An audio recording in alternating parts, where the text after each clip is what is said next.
Hello అండి.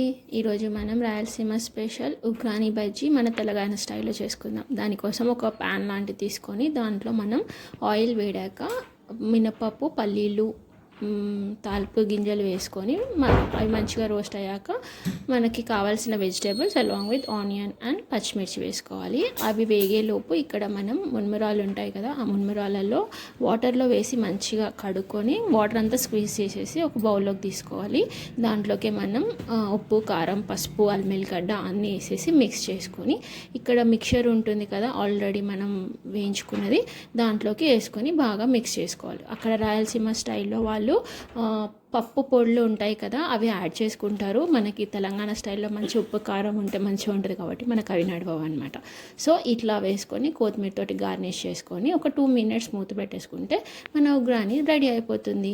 ఇవి మనకి మిరపకాయ బజ్జీ అయినా సరే, ఆలు బజ్జీతో తింటే చాలా బాగుంటుంది. చూసారా మన ఉగ్రాని బజ్జీ ఎంత కలర్ఫుల్గా వెజిటబుల్స్తో బాగుంది. మీరు కూడా చేసుకొని ఎలా వచ్చిందో కమెంట్ చేయండి. సబ్స్క్రైబ్ చేసుకోవడం మర్చిపోకండి.